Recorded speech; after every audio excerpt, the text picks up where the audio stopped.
আমরা of page এসইওর basic ইনফরমেশনগুলো জেনেছি যে অফ পেজ এসইও কি, অফ পেজ এসইও কেন করবেন, অফ পেজ এসইও কিভাবে করবেন। আমরা মেইনলি যেটা জেনেছিলাম সেটা হলো কোনোভাবে ক্লায়েন্টের ওয়েবসাইটের ইউআরএল যদি অন্য কোনো ওয়েবসাইটে সাবমিট করতে পারেন সেইটাকেই বলা হচ্ছিল আপনার অফ পেজ এসইও। এইটা আপনার দুই ধরনের হতে পারে এক্সটার্নাল লিঙ্কের মাধ্যমে, একটা হলো ডু ফলো আর একটা হলো নো ফলো। ডু ফলো যেটা এইটাতে reference that means link juice pass করে, আর নো ফলোতে লিঙ্ক জুস পাস করে না। আমরা যে কাজটা বেশি করব সেটা হলো ডু ফলো, আমরা যত খুশি তত ডু ফলো করব। এবং এই জিনিসটা টোটাল প্রসেসটাকে বলা হচ্ছে ব্যাকলিঙ্কস। যখন আপনি একটা ব্যাকলিঙ্কস করবেন, এই ব্যাকলিঙ্কসের জন্য ক্লায়েন্টের কাছে থেকে আপনার কিছু ইনফরমেশন কালেক্ট করতে হবে, যে ইনফরমেশনের মাধ্যমে আপনি ব্যাকলিঙ্কসগুলো করবেন। কিভাবে ক্লায়েন্টের ইনফরমেশনগুলো কালেক্ট করবেন, সেই ইনফরমেশন দিয়ে কিভাবে একটা শিট তৈরি করবেন, এবং একটা ওয়েবসাইটে যে ব্যাকলিঙ্কস করবেন এই ব্যাকলিঙ্কসের জন্য আপনার কি কি ইনফরমেশন প্রয়োজন। এই জন্য সর্বপ্রথম আপনি আপনার ড্রাইভে আসবেন।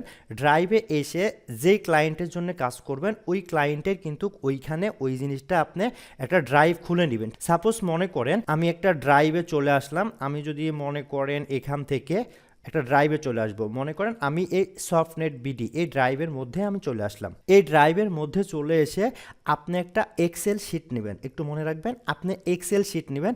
আপনি চাইলে ডক ফাইলও নিতে পারেন, ঠিক আছে, আপনি এক্সেল শিট নেবেন আর চাইলে ডক ফাইলও নিতে পারেন। তাহলে এখানে যে নিউ এর উপরে আপনি ক্লিক করবেন, ক্লিক করে এইখানে দেখেন লেখা আছে গুগল শিটস, এই গুগল শিটসের উপরে আপনি ক্লিক করবেন। গুগল শিটসের উপর ক্লিক করে দেখেন আপনার একটা শিটটা চলে আসছে।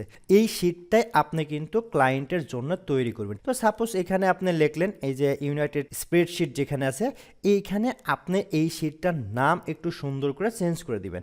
আপনার ক্লায়েন্ট যেটা হবে এখানে ক্লায়েন্টের ওই নামটাই দিবেন। যদি হয় ক্লায়েন্টের ওয়েবসাইট তাহলে ক্লায়েন্টের ওয়েবসাইটের নেম দিবেন আপনি এখানে চাইলে, অথবা আপনি কিন্তু ক্লায়েন্টের নেম দিতে পারেন। তো আমি এখানে লিখলাম, এটা লিখতে পারি প্রজেক্ট ফর, আপনি এখানে ওয়েবসাইট দিতে পারেন, এখানে আপনি ওয়েবসাইট দিতে পারেন WEBSIT ওয়েবসাইট নেম দিতে পারেন, অথবা আপনি এখানে দিতে পারেন প্রজেক্ট ফর ওই নেম যার জন্য আপনি কাজ করতেছেন। তো আমরা এখানে দিলাম প্রজেক্ট ফর ওয়েবসাইট নেম, ওয়েবসাইটের নেমটা দিলাম।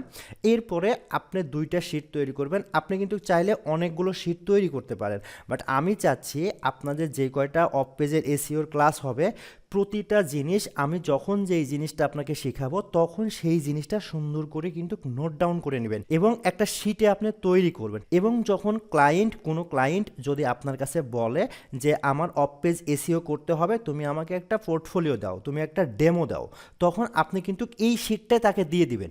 দ্যাট মিনস আপনাকে যে কাজটা আমি শেখাবো এইরকম করে আপনারা প্র্যাকটিস করবেন এবং এই শিটটাই আপনারা ক্লায়েন্টকে অ্যাজ এ প্রজেক্ট হিসাবে দিয়ে দিবেন, ঠিক আছে। তাহলে প্রথম আপনি যে কাজটা করবেন, মনে করেন ক্লায়েন্টের কিছু ইনফরমেশন নেবেন, তো এখানে সুন্দর করে এতটুকু একটু মার্জ করে এইখানে হয়তো আপনি লিখতে পারেন এতটুকু যে ক্লায়েন্ট ইনফরমেশন। এই ক্লায়েন্টের ইনফরমেশনের জন্য কি লাগবে এটা একটু আপনি চাইলে সমান করে মাঝখানে দিতে পারেন, হালকা কালারও দিয়ে দিতে পারেন এবং এই লেখাটা একটু বড় করতে পারেন। এই লেখাটা এভাবে রেখে আপনি লিখলেন ক্লায়েন্ট ইনফরমেশন। ক্লায়েন্ট ইনফরমেশনের মধ্যে আপনার হয়তোবা এইগুলো জিনিস আমি যেগুলো বলতেছি এগুলোই যে আপনাকে করতে হবে ব্যাপারটা কিন্তু এরকম না। আমি যতগুলো বলতেছি আপনারা আরও পাশাপাশি গুগল থেকে আরও কিছু রিসোর্স শিট নেবেন, সেইগুলো শিট সব কিছু মার্জ করে কিন্তু আপনি একটা শিট তৈরি করবেন, সব কিছু মার্জ করে আপনি একটা শিট তৈরি করবেন। তো এইখানে আমি এটা দিতে পারি যে ইউআরএল হলো আপনি কিন্তু ওই ইউআরএলটাই নেবেন যেটার জন্য আপনারা অফ পেজ এসইও করবেন। অফ পেজ এসইওর জন্য যে ইউআরএল প্রয়োজন ওই ইউআরএলটা আপনি এখানে দিয়ে দিবেন। এরপরে দেখেন এখানে আপনি ইউআরএলের পরে আপনি সিম্পলি এখানে দিতে পারেন কিওয়ার্ডস হলো যেই কিওয়ার্ডস নিয়ে আপনি কাজ করবেন ওই কিওয়ার্ডসটা এখানে দিয়ে দিতে পারেন। এরপরে আপনি এখানে দিতে পারেন লোকেশন, আপনি ক্লায়েন্টের লোকেশনটা এখানে দিয়ে দিতে পারেন। এরপরে আপনি সিম্পল এখানে যে কাজটা করতে পারেন লোকেশনের পরে দেখা যাচ্ছে আপনি একটা ইমেইল দিয়ে দিলেন, ঠিক আছে, একটা ইমেইল দিয়ে দিলেন যেটা আপনার বিজনেস ইমেইল, বন্ধনীতে আপনি এখানে দিবেন বিজনেস ইমেইল। এই বিজনেস ইমেইল কেন আমি বললাম, এখানে যে ইনফরমেশনগুলো দিবেন এই ইনফরমেশনগুলো কিন্তু ক্লায়েন্টের পার্সোনাল ইনফরমেশন। ইমেইলের পরে আপনি এখানে ফোন দিতে পারেন, একটা ফর্ম দিতে পারেন। এরপরে আপনি কিন্তু এখানে অ্যাড্রেস দিতে পারেন, ADDRESS অ্যাড্রেস দিতে পারেন। এবং এখানে কিন্তু আপনি চাইলে ক্লায়েন্টের অ্যাড্রেস দিয়েছেন, এখানে লোকেশন দিতে পারেন বা অ্যাড্রেস, দুইটার মধ্যে যে কোনো একটা কিছুই দিতে পারেন। এবং এখানে কিছু বায়ো দিবেন অথবা অ্যাবাউট, দ্যাট মিন্স যেই জিনিসটা নিয়ে আপনি কাজ করবেন, মনে করেন আপনি ফেসবুকে প্রোফাইল ক্রিয়েট করেছেন, প্রোফাইল যদি ক্রিয়েট করেন তখন কিন্তু ওইখানে বায়ো দেন, এখানে আপনি বায়ো অর অ্যাবাউট দিবেন। এইখানে আপনি লোগো লাগতে পারে, লোগো বলতে আপনার কোম্পানি যে লোগো সেটা লাগতে পারে, দ্যাট মিন্স ক্লায়েন্টে যে কাজ করবেন ওই কাজের জন্য যে লোগো সেটা আপনার লাগতে পারে, এখানে আপনার ইমেজ লাগতে পারে। এই ইনফরমেশনগুলো সর্বপ্রথম আপনি ক্লায়েন্টের কাছ থেকে কালেক্ট করে নেবেন। যদি কখনো of page SEO or backlinks or link building করেন তখন কিন্তু সর্বপ্রথম এই ইনফরমেশনগুলো আপনি ক্লায়েন্টের কাছ থেকে সংগ্রহ করে নেবেন। সংগ্রহ করে নিয়ে এখানে কিন্তু আপনি বসিয়ে দিবেন। এই যে এইখানে আপনি একটা শিট, এটা হলো একটা শিট, এই শিটটা আপনি মনে করেন এই যে নিচে দেখেন শিট 1 আছে, এইখানে আপনি নাম দিয়ে দিলেন ক্লায়েন্ট ইনফরমেশন। এই ইনফরমেশনটা সব কিছু হবে ক্লায়েন্টের আপনার পার্সোনাল ইনফরমেশন। আমরা একটা ইনফরমেশন নিয়ে নিয়েছি। এখন মনে করেন আমি কোনো একটা ক্লায়েন্টের জন্য ব্যাকলিংস করব, কোনো একটা ইউআরএল এর জন্য ব্যাকলিংস করব। সাপোজ মনে করেন আমি যদি এই ওয়েবসাইটের জন্য অ্যাপসুমো মেগা ডিলস, এই একটা ওয়েবসাইট, এই অ্যাপসুমো মেগা ডিলস এই ওয়েবসাইটের জন্য আমি ব্যাকলিংস করব। তাহলে এই ওয়েবসাইটের ইউআরএল হবে আমার এইটা, এই ইউআরএলটা আমি কপি করব, অথবা ক্লায়েন্ট আপনাকে বলে দিবে যে তুমি এই ইউআরএলের জন্য ব্যাকলিংস করো। তাহলে আমরা এইটার জন্য ব্যাকলিংস করব, এই কারণে আমি এই ওয়েবসাইটের ইউআরএলটা নিয়ে নিলাম। আবার একটু বুঝেন, আমি যেই ইউআরএলের জন্য ব্যাকলিংস করব, মনে করেন আমার এই যে ক্লায়েন্ট অ্যাপসুমো মেগা ডিলস, এটা আমার ক্লায়েন্ট, এই ক্লায়েন্টের এই ইউআরএলের জন্য আমি ব্যাকলিংস করব। এটা হলো হোম পেজের ইউআরএল। অথবা ক্লায়েন্ট কিন্তু আপনাকে এটাও বলে দিতে পারে যে আপনি অন্য একটা পেজের জন্য ব্যাকলিংস করেন, দ্যাট মিন্স ওই ইউআরএলটা ক্লায়েন্ট কিন্তু আপনাকে দিয়ে দিবে। এরপরে ক্লায়েন্টের এই পেজটা যদি আপনি সুন্দর করে পড়েন, পড়ে এখানে দেখবেন, দেখেন এখানে লেখা আছে অ্যাপসুমো রিভিউ, ঠিক আছে। যেহেতু এখানে এটা হোম পেজ, আপনারা অবশ্যই জানেন হোম পেজ হলো, এইটা হলো হোম পেজ। এবং এই পেজের মাঝে যখন আপনি চলে যাবেন, সাপোজ এই পেজের ভিতরে যখন চলে যাবেন, তখন কিন্তু এইটার হোম পেজ না, ঠিক আছে, এটা কিন্তু আর হোম পেজ না। তো আপনি যদি এই হোম পেজে আসেন, এই হোম পেজের ব্যাকলিংস করবেন। এখন হোম পেজের জন্য ব্যাকলিংস যদি আমরা করতে চাই, তাহলে মনে করেন আমি কিওয়ার্ডসটা, ক্লায়েন্টের এই কিওয়ার্ডসটা আমি নিয়ে নিলাম অ্যাপসুমো মেগা ডিলস, ঠিক আছে।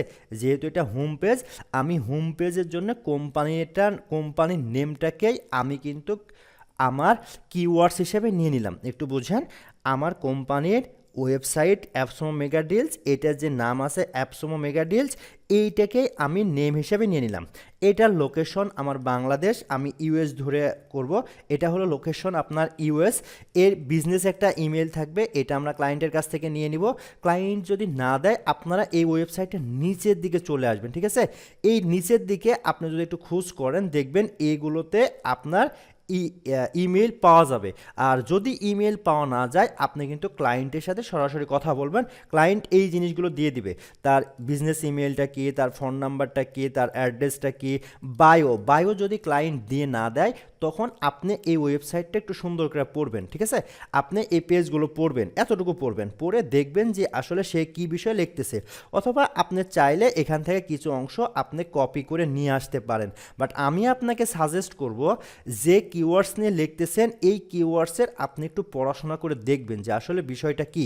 অথবা ক্লায়েন্ট কিন্তু আপনাকে বায়োটা দিয়ে দিবে। আর লোগো যেটা, আপনি যদি এই ওয়েবসাইটে আসেন, দেখেন এই যে এটা কিন্তু কিনা একটা লোগো, ঠিক আছে। এটা একটা ওনার একটা লোগো, কোম্পানির লোগো। এই লোগোটা আপনি নিয়ে নেবেন, কারণ আমরা যখন কাজ করব তখন কিন্তু এই ইনফরমেশনগুলো লাগবে। আমরা একটা ক্লায়েন্টের ইনফরমেশন কিভাবে কালেক্ট করব। তবে এখানে আরেকটা জিনিস আপনারা মনে রাখবেন, একটা সহজ একটা জিনিস, অনেক সময় এটাকে ন্যাপ বলা হয়। এই ন্যাপ হলো NAP। যদি কখনো আপনাকে বলে যে ন্যাপটা দেন, মানে আমার এই ন্যাপটা নেন, তাহলে ন্যাপে NA হলো নেম, A হলো অ্যাড্রেস, আর PA হলো ফোন নাম্বার, এই তিনটা মিলেই হয় ন্যাপ। এই ন্যাপের ইনফরমেশনটাই কিন্তু ক্লায়েন্টের অনেক সময় লাগে। তাহলে জাস্ট এটা আপনি একটু মনে রাখবেন, ন্যাপটা হলো NA name, A address, P PA, phone নম্বর, এই 3টে ইনফরমেশনকে আপনার সংক্ষেপে ন্যাপ বলা হয়। এখন মনে করেন আমরা ক্লায়েন্টের ইনফরমেশনগুলো নিয়েছি, ক্লায়েন্টের জন্য যে ব্যাকলিংস করব এইটার কারণে তাকে যে আমি একটা ব্যাকলিংস করে দিব, এই ব্যাকলিংস করে দেওয়ার জন্য কিন্তু আমাদের একটা শিট প্রয়োজন, অথবা আমি যে কাজটা তাকে জমা দেব, আমি কাজটা কিভাবে জমা দেব, এই জিনিসগুলো কিন্তু আমার লাগবে। এইটার জন্য মনে করেন আপনি আর একটা শিট তৈরি করবেন। এই শিটটা আছে, এই শিটের এইখানে দেখেন লেখা আছে প্লাস, এই প্লাসে আপনি ক্লিক করবেন, ক্লিক করে আপনি দেখবেন এখানে আর একটা শিট চলে আসছে, এই যে শিট 2। এই শিট 2তে আপনি চাইলে ব্যাকলিংসও লিখতে পারেন, আপনি অন্য কিছু লিখতে পারেন, সেটা আপনার ব্যাপার।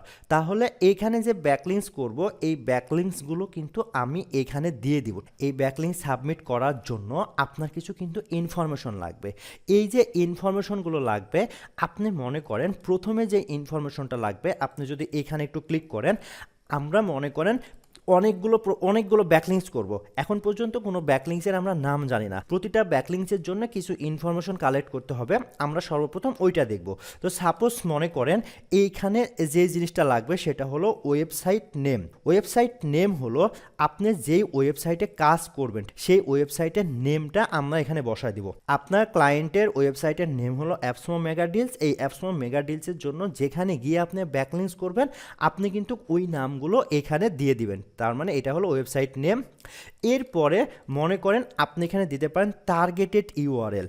টার্গেটেড ইউআরএল হলো আপনি যেই ইউআরএলের জন্য কাজ করতেছেন। আমি কিন্তু এখানে দিয়ে দিয়েছি, আমরা যখন এই শিটটা তৈরি করেছিলাম, টার্গেটেড ইউআরএল হলো 𝐓𝐶𝐲 মেগা ডিলস। তাহলে আমরা 2 জায়গায় কেন দিলাম? আমরা 2 জায়গায় এই কারণে দিলাম, দেখা যাচ্ছে অনেক সময় আমরা কিন্তু বিভিন্ন রকম কাজ করা লাগতে পারে, এই একটা শিটে জাস্ট আমরা রাখার জন্য। তাহলে টার্গেটেড ইউআরএল, আমাদের টার্গেটেড ইউআরএল জানি 𝐓𝐶𝐲 মেগা ডিলস, 𝐓𝐶𝐲 মেগা ডিলসটা এখানে লিখে দিলাম। এরপরে আপনি যে ওয়েবসাইটের জন্য কাজ করবেন, এই ওয়েবসাইট যেখানে সাবমিট করবেন, ওই ওয়েবসাইটের আপনার ডিএ বের করতে হবে। তার ডিএ কত আছে? ডিএ এর পূর্ণরূপ হলো ডোমেইন অথরিটি।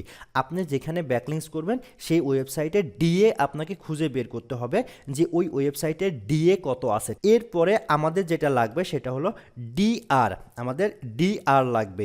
ডিআর এর পূর্ণরূপ হলো ডোমেইন রেটিং। যে ওয়েবসাইটে আপনি ব্যাকলিংস করবেন ওইটার ডিআর লাগবে। এবং এইখানে আরেকটা জিনিস লাগবে যেটাকে বলা হচ্ছে এসএস।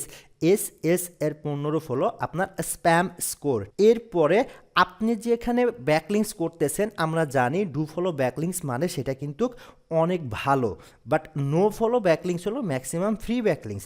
আমরা যেহেতু ফ্রি ব্যাকলিংস করব সেহেতু ম্যাক্সিমাম আমাদের নো ফলো ব্যাকলিংস হবে, কিন্তু এই ব্যাকলিংসটা ডু ফলো না নো ফলো, এইটা জানার জন্য আমরা এখানে এই শিটটা তৈরি করে দিতে পারি, ডু অর নো ফলোড। এরপরে দেখেন আপনি যেখানে কাজ করতেছেন, আপনি যে ওয়েবসাইটে কাজ করেছেন, ক্লায়েন্টের ওয়েবসাইটটা সাবমিট করেছেন, ওইটা যদি লাইভে আসে তাহলে ওইটাকে বলা হচ্ছে আপনার লাইভ ইউআরএল। তাহলে এখানে আপনার একটা লাগবে লাইভ লিঙ্ক অথবা লাইভ ইউআরএল, আমরা এখানে লাইভ লিঙ্ক দিলাম। এরপরে দেখেন এখানে আপনি একটা জিনিস দিতে পারেন স্ট্যাটাস, STATUS। স্ট্যাটাস মিনস আপনার এই ব্যাকলিংসটা ইন্ডেক্স হয়েছে কিনা অথবা পেন্ডিং আছে, এটাকে আপনি স্ট্যাটাসে দিতে পারেন। এবং এখানে লাস্টে একটা জিনিস দিতে পারেন সেটা হলো স্ক্রিনশট, SCREENSHOT। স্ক্রিনশট, আপনি যেটা ব্যাকলিংসের জন্য কাজ করতেছেন ওইটার একটা স্ক্রিনশট আপনি প্রুফ হিসাবে এখানে কিন্তু দিতে পারেন। তাহলে দেখেন ওয়েবসাইট হলো যেখানে আপনি ব্যাকলিংস করবেন ওই ওয়েবসাইটের নেম, এরপর হলো DA domain authority, DR domain rating, SS spam score, do follow or no follow, এটা ডু ফলো না নো ফলো আমরা চেক করব। এখানে লাইভ লিঙ্ক দেব, যে ব্যাকলিংস করব এটা লাইভ লিঙ্ক দেব। এখানে স্ট্যাটাস, এটা কি অবস্থায় আছে, আমরা যে ব্যাকলিংস করেছি এটার আমরা একটা স্ক্রিনশট দেব। এখন এই জিনিসটা মনে করেন আপনি একটু সুন্দর করে সাজিয়ে নিলেন, ঠিক আছে, একটু সুন্দর করে সাজিয়ে নিলেন। এই লেখাটা আপনি একটু মাঝখানে দিলেন, এই লেখাটা একটু বোল্ড করলেন, এই মাঝখানে আপনি ইচ্ছা মতন একটা কালার দিয়ে দিলেন, মনে করেন এই কালারটা আপনি দিয়ে দিলেন। দেখেন মোটামুটি দেখতে একটু সুন্দর লাগতেছে।